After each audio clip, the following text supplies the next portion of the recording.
Hai, Assalamualaikum. Nama saya Nur Idania daripada kelas 5SA. Nama saya Akila Alia binti Zakaria dari kelas 5SA juga. Hari ini saya dapat keputusan 7A, Alhamdulillah. Dan saya pun dapat 7A sama macam dia, Besti. Okay, first saya nak check dalam kereta je, tak turun. Kalau result tak okey, saya tak nak pergi dewan.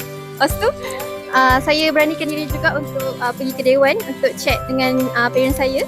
Lepas tu perasaan saya mula-mula saya tak percaya yang saya dapat 7A. Lepas tu, tapi Alhamdulillah menjadah-jadah. Lepas tu mak saya menangis waktu dapat result tu. Okay, untuk saya pula sebenarnya saya memang tak sangka dapat 7A. And by the way, akaun saya dari dulu gagal je. And Alhamdulillah untuk SPM ni dapat A-. Saya rezeki and thank you juga cikgu-cikgu. Kepada cikgu-cikgu, terima kasih, sayang sangat. Subjek paling susah macam semua orang tahu, admit. Kedua, kimia. Berstudy tu jangan last minute kena seminggu awal. Kalau boleh sebulan awal.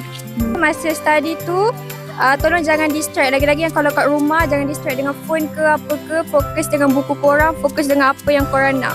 So, siapa yang berusaha akan berjaya, insyaAllah. Cabaran saya sebab saya duduk rumah. So, cabaran terbesar saya adalah telefon.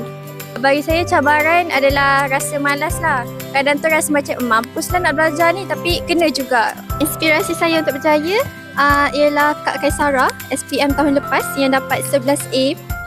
So dia adalah inspirasi utama saya untuk saya kecapi kejayaan saya sekarang. Sama. Nasihat untuk korang semua, tolong belajar elok-elok.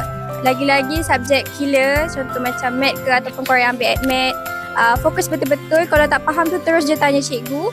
And untuk subjek-subjek sains pun jangan give up lah. Korang boleh sebenarnya, insyaAllah. Kalau untuk subjek mat yang gagal pada trial tu, jangan risau. Sebab saya pun daripada D dapat A, Alhamdulillah.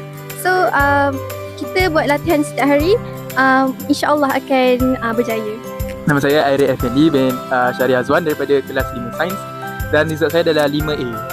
Nama saya Zafar Najmi bin Ahmad Soidi daripada kelas 5PA. Result saya 8A.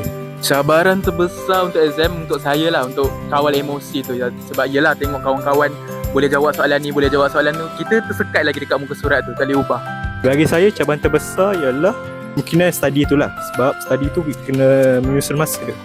Kita orang, kalau untuk saya lah, start lepas trial tu dah start study dah. Masa bermain tu adalah masa kadang keluar, kadang rehat. Tapi bila dah nearing nak ambil paper tu memang dah betul-betul start study sampai tak tidur, sampai 2 pagi, 3 pagi macam tu.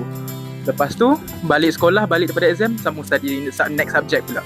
Kalau saya pula jadi macam dia. Saya lepas trial tu saya dah fokus betul. Dan saya terus buat jadual untuk apabila untuk saya study, untuk saya main dan untuk saya tidur.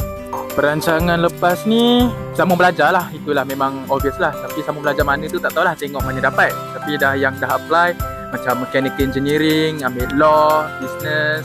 Tak pun, kalau untuk saya rasa saya nak sambung pilot terus. Kalau saya pula, saya bercadang nak masuk matrikulasi dekat Shah Alam, ambil bahagian account professional. Sedangkan dengan cerita silibus tahun ni lagi susah, so kami cadangkan study awal-awal lah. Jangan ambil lepas raya baru nak study. Memang last minute lah, so macam barai sikit. Tapi yalah, kalau rasa okey lah. Cuba bayangkan kalau study lagi awal, lagi okey. Saya bersama, study lah awal-awal. Kata-kata paling senang terima kasih je lah, sebab berusaha sama 5 tahun ni kami bersekolah dekat Raja Julian ni, tak pernah pun putus asa. Walaupun banyak kekurangan kami, tak siap kerja sekolah, tak faham lambat, tapi cikgu tak pernah putus asa. So in the simplest form, I just want to say thank you to all the teachers that has helped me throughout the years. Saya pun nak berterima kasih kepada semua cikgu yang telah ajar saya.